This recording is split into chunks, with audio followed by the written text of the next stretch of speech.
As একাডেমিতে সকলকে স্বাগত।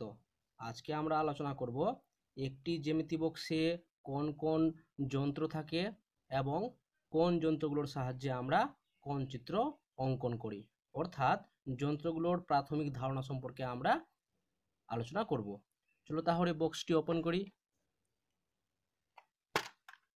এই যে দেখো একটি জ্যামিতি বক্স। এই বক্সে কি কি রয়েছে আমরা একটা একটা করে আলোচনা করব।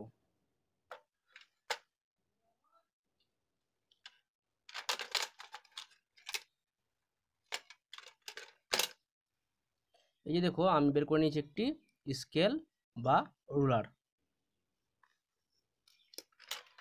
তারপরে রয়েছে একটি কম্পাস বা রুল কম্পাস। তারপরে রয়েছে ডিভাইডার বা অনেকে এটাকে কাটা কম্পাস বলেও জানে। তারপরে রয়েছে সেট স্কোয়ার, দেখো দুটো সেট স্কোয়ার রয়েছে একসঙ্গে। আর রয়েছে শার্পনার,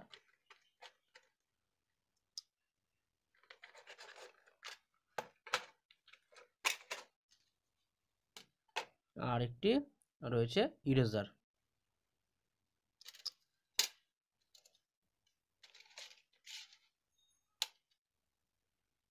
চলো তাহলে আমরা প্রত্যেকটির ব্যবহার জেনে নেব। সবচেয়ে প্রথমে আমরা আলোচনা করব স্কেল নিয়ে। এটিকে রুলারও বলা হয়। এটির সাহায্যে আমরা একটি সরলরেখা অঙ্কন করব এবং সেই সরলরেখার মানও আমরা নির্ণয় করতে পারব। চলো তাহলে দেখি। এই যে দেখো, ধরো নাও আমি একটি সরলরেখা অঙ্কন করলাম। এই যে দেখো সরলরেখা অঙ্কন করলাম, নাম রেখে দিলাম এ বিন্দু বি বিন্দু। এ থেকে বি বিন্দু একটি সরলরেখা। এবার এটি যে অঙ্কন করলাম এর মাপ আমরা কিন্তু এই স্কেলের সাহায্যে মেপে নিতে পারবো। এই যে দেখো এই দিকে রয়েছে সেন্টিমিটার, 1 সেন্টিমিটার, 2 সেন্টিমিটার, 3 সেন্টিমিটার, 4, 5, 6, 7, 8, 9, 10, 11, 12, 13, 14, 15, 15 রয়েছে। এবার দেখো 1 সেন্টিমিটারে মাঝখানে আবার 10টি পয়েন্ট করা রয়েছে, অর্থাৎ 1 সেন্টিমিটার সমান 10 মিলিমিটার বা মিমি, অর্থাৎ 1 সেন্টিমিটারের ভিতরে কিন্তু 10টি ঘর কাটা রয়েছে। তো আমরা মেপে নেব, দেখি কত হয় এটি। আমরা এ বি বিন্দু বরাবর বসাবো 0 থেকে। এই দেখো 7 সেমি রয়েছে, এদিকে 5, 6, 7, অর্থাৎ এটির মাপ হয়ে গেল 7 সেমি 7 মিমি, অর্থাৎ 7.7 সেমি। চলো আরেকটা সরলরেখা অঙ্কন করে দেখি। আন্দাজ মতো একটি সরলরেখা আমরা অঙ্কন করলাম স্কেলের সাহায্যে, এবং এই স্কেলের সাহায্যেই এই সরলরেখাটি আমরা মাপও ধরে নিতে পারবো বা মেপে নিতে পারবো। দেখি কত হয় এটি।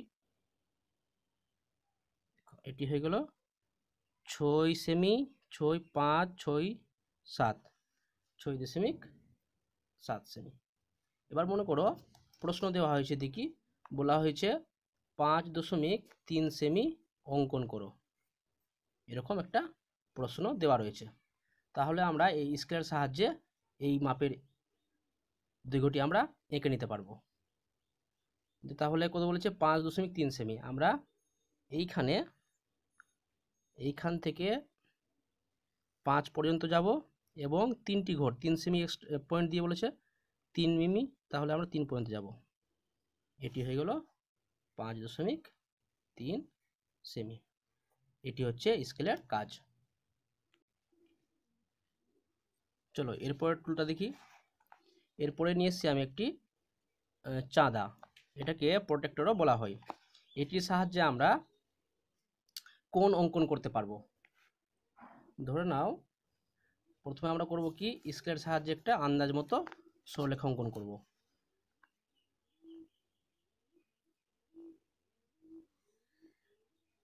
এবার এই চাঁদার সাহায্যে আমরা এই চাঁদার এই যে মিডিলে যে দাগটা রয়েছে বা পয়েন্টটা রয়েছে, এটা আমরা এখানে বসাবো ঠিক এই জায়গাটায়, এবং এই দিকেও সমানভাবে রাখবো। এবার ধরো নাও কি আমরা অঙ্কন করব 50 ডিগ্রি, তাহলে এই যে 50টা ডিগ্রি রয়েছে এই 50° সামনে একটা মার্ক করব এবং স্কেলের সাহায্যে এই বরাবর আমরা সরলরেখাটা টানব।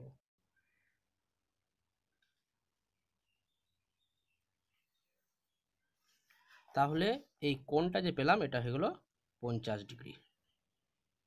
দেখো চাঁদায় দুই ধরনের কোণ আঁকা যায়।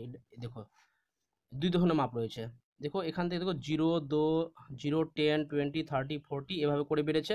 আবার এদিক থেকে হয়েছে দেখো 0, 10, 20, 30, 40, 50, অর্থাৎ যে কোণগুলো বাম দিক থেকে হবে সেগুলোর ক্ষেত্রে আমরা এদিক থেকে শুরু করবো, নিচটা ধরবো। হ্যাঁ, 0, 10, 20 এভাবে। এবার যদি যে কোণটা ডান দিকে থাকবে সেটাকে আমরা এই বাম সাইড দিয়ে কাউন্ট করব। 0, 10, 20 এবার দেখাই একটা। ধর নাও কি এই কোণটা দেখো ডান দিকে ফিরে আছে। এবার ধর নাও কি আমরা কোনো কোণ অঙ্কন করব এবং সেটি কি আমরা বাম দিকে ফিরিয়ে রাখবো। তাহলে এখানে মিডিলে বসাবো। ধর নাও কি ওটা 50°, তো এটাও আমরা 50° অঙ্কন করব। তাহলে এই মাপে এই বসালাম আর এই ওপরটা ধরবো এই 50টা। এই দেখো এই 50টা ধরবো আর এখানে একটা মার্ক করে দেবো আর এটাকে স্কেলের সাহায্যে আমরা যোগ করে দেব। তাহলে এটা হয়ে গেল 50°। তাহলে আমরা বুঝতে পারলাম যে এই চাঁদাতে যে নিচের মার্কগুলো রয়েছে 10, 20, 30 এগুলো হচ্ছে বাম দিকের কোণের ক্ষেত্রে। হ্যাঁ, আর যে কোণটা ডান দিকের কোণটা, আর যে কোণটা ডান দিকে ফিরে থাকবে সেটার জন্য ওপরের ঘরগুলো, তাই না? চলো এবার আমরা আলোচনা করব সেট স্কোয়ার নিয়ে। দেখো দুটো সেট স্কোয়ার রয়েছে। আচ্ছা, মূলত এগুলোর সাহায্যে আমরা বিভিন্ন কোণ অঙ্কন করতে পারি। যেমন ধরে নাও কি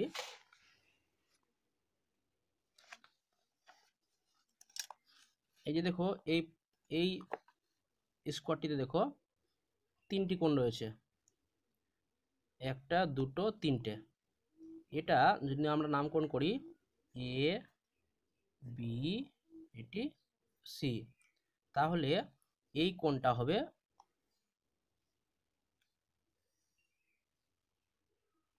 এই কোণটা হবে 90°, অর্থাৎ কোণ বি এ সি সমান 90°। এই কোণটা হবে 90°। এবার এই কোণটা হবে 45°। আমরা লিখব কোণ সি বি এ সমান 45°। এবার এই সি বি সি এ কোণ বি সি এ সমান হবে 45°। আমরা জানি যে একটি ত্রিভুজের তিনটি কোণের সমষ্টি 180°। এখানে দেখো 90, 45, 45, 180° হলো। তাহলে এই সেট স্কোয়ারে এই কোণটি হচ্ছে এখান থেকে এই কোণটি হচ্ছে 90° এবং এটি 45°, এটি 45°। আরও একটি সেট স্কোয়ার রয়েছে দেখো, এটিতে এই কোণটি হচ্ছে 90°, এখান থেকে এই দিক দিয়ে একটু মার্ক করে দেখি। ধরো নাও কি আমরা এটাকে এভাবে রাখি, তাহলে এই কোণটা হলো 90°। আর এটি হয়ে গেল 45°, না এটি 60°, এটি হবে 60°। রাখি তো। আচ্ছা, এই কোণটা হবে 60° এবং এই কোণটি হবে 30°। তাহলে এটা যদি 90° হয়, এটা যদি 30° হয় এবং এটি যদি 60° হয়, তাহলে টোটাল কত হচ্ছে 90, 60, 30, 180°, তাই না? অর্থাৎ একটি ত্রিভুজে যদি তিনটি কোণের সমষ্টি 180°, তাহলে এখানে আমরা বুঝতে পারছি যে এটা সেট স্কোয়ার কিন্তু মোটে 180° রয়েছে। এটি হয়ে গেল 90°, এটি 60° এবং এটি 30°। এবার আমরা এই সেট স্কোয়ারের সাহায্যে বিভিন্ন কোণ অঙ্কন করব। মূলত সেট স্কোয়ারের সাহায্যে কোণ আঁকা যায়, এছাড়াও আমরা মাঝে মধ্যে এই সেট স্কোয়ারের সাহায্যে সরলরেখাও অঙ্কন করতে পারি। যেমন ধরো নাও এই সেট স্কোয়ারটা নিলাম, এভাবে বসালাম আর একটি সরলরেখা অঙ্কন করে নিলাম। এবার এই সরলরেখার উপর আমরা যদি এই দ্বিতীয় সেট স্কোয়ারটা বসাই এবং এই বরাবর যদি আমরা একটি সরলরেখা অঙ্কন করি তাহলে এটি একটা কোণ পাবো, সেটা হয়ে গেল 90 ডিগ্রি। অর্থাৎ সেট স্কোয়ার সাহায্যে আমরা 90 ডিগ্রি, ধরুন কি আমরা 45 ডিগ্রি অঙ্কন করব, তাহলে সেট স্কোয়ারটি একটা প্রথমে মার্ক করব, যে কোনো একটি মাপ নিব আন্দাজ মতো, যেন একটি নিষ্ঠ সরলরেখা অঙ্কন করলাম। এবার এই সরলরেখা বরাবর এটিকে বসিয়ে নিয়ে, এভাবে বসিয়ে নিয়ে আমরা এই মার্কটা বা এইভাবে সরলরেখা অঙ্কন করলে এটি যে কোণটা পাবো, এটা পাবো 45 ডিগ্রি। তাহলে আমরা দেখলাম যে সেট স্কোয়ার সাহায্যে কি করে আমরা কোণ অঙ্কন করতে পারি। এর পরের টুলটি হলো ডিভাইডার। দেখো, 2 হাতল বিশিষ্ট উল্টো ভি আকৃতির একটি টুল, যেটার সাহায্যে আমরা বিভিন্ন দৈর্ঘ্য মাপতে পারি, বা যে কোনো সরলরেখাকে 2টি ভাগে 3টি ভাগে এরকম করে আমরা পার্ট পার্ট করে ভাঙতে পারি। যেমন ধরে নাও কি আমরা এখানে একটি 4 সেমির একটি সরলরেখা অঙ্কন করব, 0 থেকে 4 সেমি, 0 থেকে 4 সেমি। অর্থাৎ এই 4 সেমিকে আমরা ডিভাইডারের মাধ্যমে কি করে দুটো পার্টে বা দুটো অংশে ভাগ করব। প্রথমে আমরা করব কি, এই স্কেলে বসিয়ে আমরা 4 সেমির অর্ধেক কত হচ্ছে 2 সেমি, আমরা স্কেলের 0তে একটি পয়েন্টার বসাবো বা একটি কাঁটা বসাবো, আর একটি 2 এর সামনে একটি কাঁটা বসাবো এইভাবে। দেখো, এই 0তে বসালাম আর একটি 2 এর ঘরে। এবার এই মাপটি নেওয়ার পরে আমরা করব কি, এই সরলরেখার একটি বিন্দুতে বসাবো আর তারপরে আরেকটি বিন্দুতে বসাবো, আর এইভাবে অল্প করে চেপে দেবো, অল্প করে চেপে দেবো। এবার যে অংশে এটি কাটলো, যে অংশে এটি ছেদ করেছে, সেই অংশে অল্প করে বা ছোট করে একটি সরলরেখা অঙ্কন করব। এই দুটো পার্ট হয়ে গেল। মেপে দেখি 2 সেমি করে হয়েছে কিনা। এই দেখো, কারেক্ট হয়েছে, তাই না?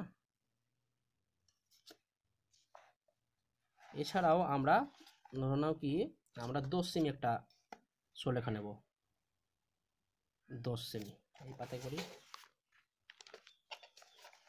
আমরা 10 সেমি একটা সরলরেখা নেব এবং এটিকে ডিভাইডের সাহায্যে 4টে অংশে ভাগ করব। তাহলে 10 সেমি যদি আমরা 4টে অংশে ভাগ করি, তাহলে যদি আমরা 10কে 4 দিয়ে ভাগ করি, 4 2 8, 2.0 4 5 20, অর্থাৎ 2.5।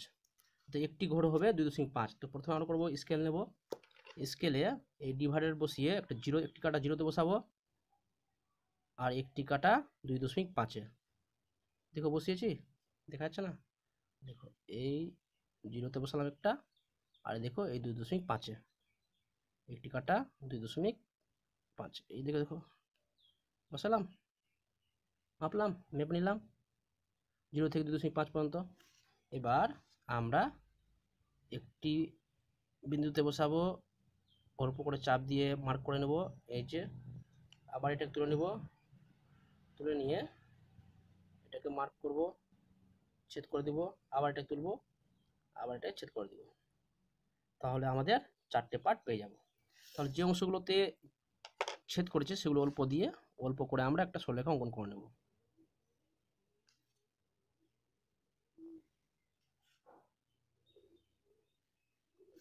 তাহলে আমরা এবি সরলরেখাকে 4টি ভাগে ভাগ করেছি, মোটে ছিল 10 সেমি। তাহলে একটি ঘরে হবে 2.5 সেমি করে। দেখিতে হয়েছে কিনা? দেখো, কারেক্ট হয়েছে, 2.5 করে হয়েছে, 2.5 করে। তাহলে এই ডিভাইডের সাহায্যে আমরা কিন্তু কোনো সরলরেখাকে 2টো অংশে, 3টে অংশে বা 4টে অংশে ভাগ করে নিতে পারি। এবার যে টুলটি নিয়ে হাজির হয়েছি সেটি হচ্ছে একটি কম্পাস। এটিকে আবার অনেকে রুল কম্পাসও বলে। এটি 2 হাতল বিশিষ্ট উল্টো ভি আকৃতির একটি টুল, যার একটিতে পয়েন্টার এবং আরেকটিতে রুল লাগানোর জায়গা করা থাকে। দেখো, আমরা একটা রুল ফিট করে নিই। এটির সাহায্যে বৃত্ত আঁকা হয় এবং বৃত্তচাপ এছাড়াও কোণও আমরা অঙ্কন করতে পারি। এটা লাগানোর সিস্টেম হলো কি, যে এই যে পয়েন্টারটা যতদূর থাকবে তার থেকে সামান্য একটু বড় থাকবে রুলটা, সামান্য একটু বড় রাখবো আমরা, তাই না? এবার এটাকে আমরা টাইট করে নেব।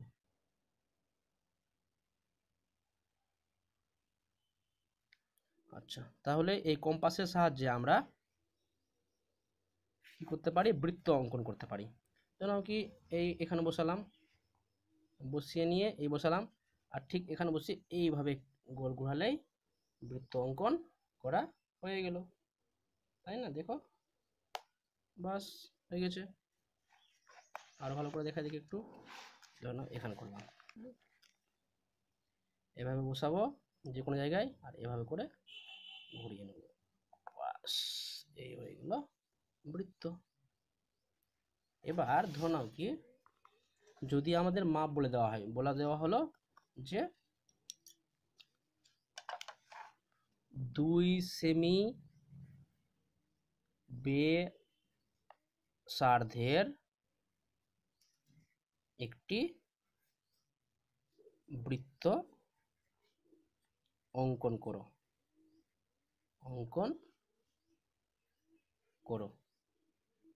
তাহলে আমরা প্রথমে স্কেলের সাহায্যে 2 সেমি মাপের একটি সরলরেখা অঙ্কন করব, 0 থেকে 2 সেমি।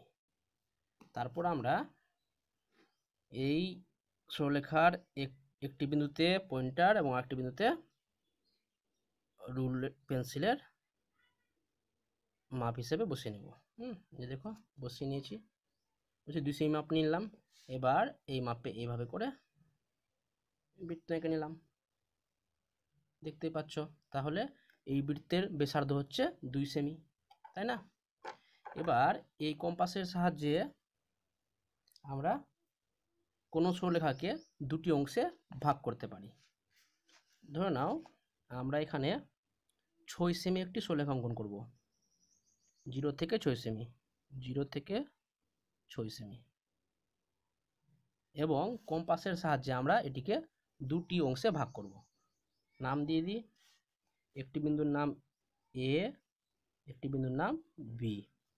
আমরা প্রথমে পয়েন্টারটি এ বিন্দুতে বসাবো এবং বসিয়ে নিয়ে আন্দাজ মতো ধরবো যে এইটুকু অর্ধেক হবে। আমরা করব কি, অর্ধেক থেকে বেশি নেব মাপটা, অর্ধেকের থেকে সামান্য পরিমাণে আমরা বেশি নেব।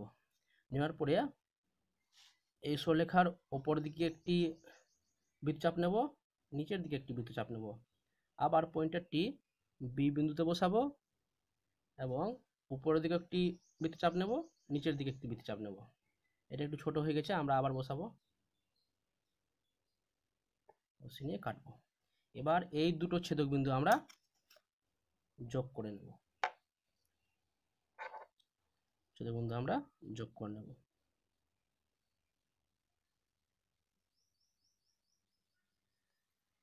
আমরা যোগ করে নিলাম। তাহলে দেখি তো অর্ধেক অর্ধেক হচ্ছে কিনা, মেপে দেখি তো। 6 সেমি ছিল, হাফ হলে 3 সেমি হবে। দেখো কারেক্ট হয়েছে, 3 সেমি, এটা 3 সেমি, এটা 3 সেমি করে নিলাম, তাই না?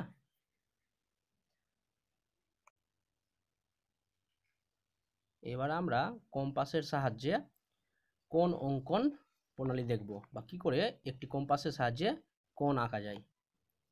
প্রথমে আমরা যে কোনো মাপের একটি সরলরেখা নেব, যে কোনো মাপের।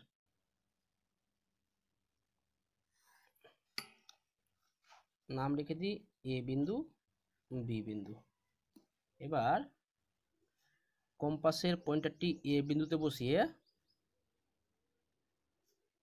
একটি বৃত্তচাপ নিলাম এবং এই বৃত্তচাপটি এ বি সরলরেখার যে অংশটিতে ছেদ করবে আমরা পয়েন্টারটি আবার তুলে নিয়ে সেটায় বসাবো, বসিয়ে নিয়ে ঠিক অপর দিকটা কেটে দেব বা বিপরীত দিকে আরেকটি বৃত্তচাপ অঙ্কন করব। এবার এই ছেদক বিন্দু আর এ বিন্দু আমরা যোগ করে নেব,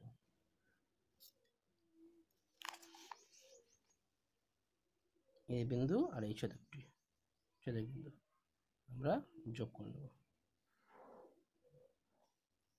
এবার মেপে দেখি কত ডিগ্রি কোণ হয়েছে।